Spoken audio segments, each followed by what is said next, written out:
pessoal, beleza? Hoje nós vamos fazer aqui mais um outro vlog. Hoje para falar a respeito de um assunto curioso dos carros novos.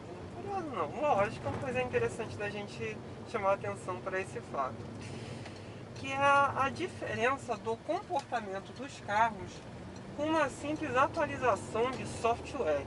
Antes de mais nada, se você ainda não é inscrito aqui no canal, por favor se inscreva, que toda semana a gente sempre tenta trazer um vídeo novo aqui para o canal. Se você já é inscrito, participe da área, comunidade. Lá nós sempre falamos a respeito dos carros que a gente vai testar, os carros que a gente já testou e de curiosidades automotivas em geral. Se você está procurando conteúdo específico, maior, mais dinâmico de algum carro, pesquise a área das playlists, que lá tem diversos conteúdos de carros que foram, ainda são meus, no seu uso cotidiano e diário, bem como esse 308 daqui, como a gente está fazendo o vídeo agora. Então, bom, como muitos já sabem, eu sofri com um bicho que entrou no carro, né, e me fez um certo estrago no 308. Graças a Deus não foi uma coisa das mais caras. E graças a Deus não foi uma coisa das mais caras. E o carro voltou ao funcionamento pleno. Eu achava inclusive que ele ia demorar muito mais tempo para voltar. Mas uma das coisas que foram feitas no carro, como ele foi todo desligado, né, se assim a gente pode dizer, foi a atualização da central, né, o zerar a central. Logo que eu peguei o carro, isso é um carro que ele já é muito macio de câmbio. Esse câmbio é o cúmulo da maciez, né, de engates e tudo, né. Então quando eu peguei o carro estava ainda mais macio e ainda mais suave do que ele já estava, do que ele já era, né. E aquilo para mim foi muito impressionante, que eu falei, gente, como isso? É impressionante a maciez dessa caixa. Então agora com o software zerado é mais impressionante ainda. Muito bem, eles zeraram a central, zeraram a central do carro, então modificou o funcionamento desse sistema. O que acontece quando a gente atualiza um software? Nos câmbios robotizados, nossa, era quase que um padrão, né? Toda hora tem uma atualização para modificar o algoritmo, para que ele tivesse um tipo de troca ou um tipo de segurar a troca diferente, porque dependendo do caso você precisava mais é que o carro segurasse marcha ou soltasse. Então, como era um negócio muito novo, eles foram fazendo o aprendizado, né, das caixas, né? Eu acho que as pessoas aqui eram também chatas demais, porque os automatizados que eu tive, todos eles foram, suas primeiras versões, eles funcionavam comigo, entendeu? Mas claro que quando eu dirigi outros automatizados que tinham a evolução dos mesmos softwares, a evolução era latente e a gente conseguia sentir bem, né? Um exemplo disso é o GSR da Fiat, né? Que evoluiu muito bem, mas muito em cima do Dualogic. O próprio Dualogic soube evoluir muito bem, ao contrário do iMotion. Mas isso não é tema desse vídeo, a gente já fez um tema de história, né, aqui no canal. Esse sol é perigoso, tá? Esse sol é perigoso, porque ele tira muita visibilidade, tanto nossa dirigindo, quanto das pessoas que estão no entorno, né? Pior é que meu carro ele é branco, né? Mas carro cinza sofre nessas horas, porque não é visto, não é visto. Mas continuando aqui, né, minha gente? Então, essas evoluções são muito bem-vindas e realmente elas ajudam o carro a andar melhor e a caminhar melhor. Outro caso, eu falei dos câmbios automatizados, a gente fala dos câmbios automáticos epicíclicos. A própria Aizinha AT6, principalmente quando ela não era esse modelo que tem o modo Eco, ou seja, antes de 2015, aliás, dos modelos de 2015, 2016, ela passou por algumas atualizações que modificavam o comportamento do conversor estoque. Aqui vocês estão vendo um fato que eu acho engraçado desses Fiestas, que eles não ligam a seta, né? Ele pisca a lâmpada de freio, é um padrão americano. Isso é proibido no Brasil, só que era aceito a legislação brasileira por conta do acordo comercial com o México. Então eles tinham que aceitar os carros da nossa formatação e nós tínhamos que aceitar os deles.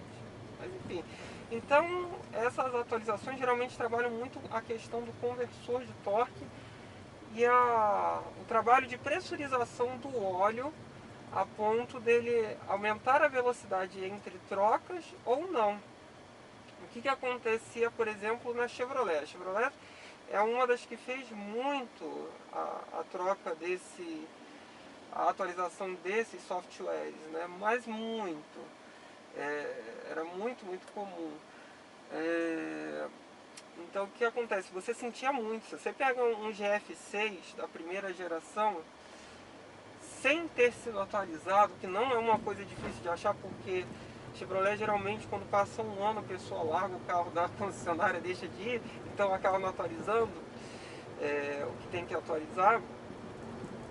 Então você pega um GF6 daqueles de primeira geração, você vê claramente a diferença para o mesmo GF6 primeira geração que foi atualizado, mas é claro, entendeu? Porque o GF6 era um câmbio muito trancudo, né? Principalmente em Onix, Spin e Cobalt era demais, porque eram câmbios que tinham uma relação muito curta nas primeiras marchas. Você imagina um câmbio automático que em segunda cortava 70, cortava mesmo, porque aquele câmbio ele levava o carro ao máximo de giro, né? Então assim, então tinha que ter um trabalho de conversor de torque poderoso para evitar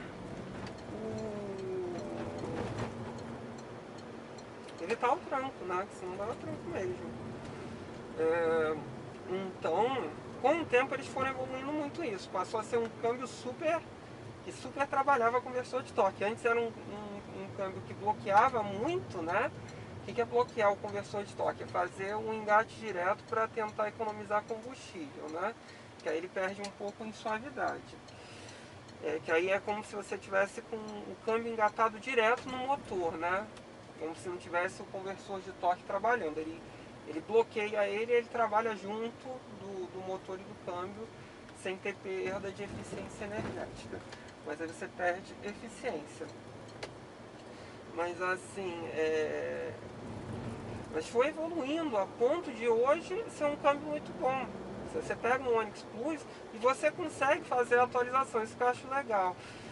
Como ainda a base de câmbio é a mesma, o hardware dele é muito parecido, você chega numa concessionária Chevrolet, eles conectam o computador e atualizam o câmbio na hora.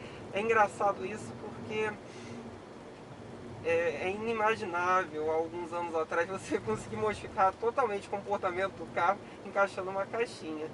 Também tem o caso da Toro. Eu odiava os F9.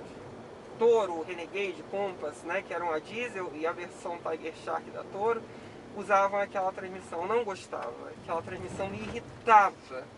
Um carro com um quinqualhão de marchas que ficava gritando. Eu tinha raiva daquilo. Não precisava, até porque era um carro torcudo. Em fevereiro de 2020, a Fiat Chrysler fez uma atualização na transmissão, uma atualização do software. A transmissão ficou maravilhosa. Ficou trocando de uma maneira muito rápida, né? Um mapeamento muito bem executado. Eu gostei muito, né?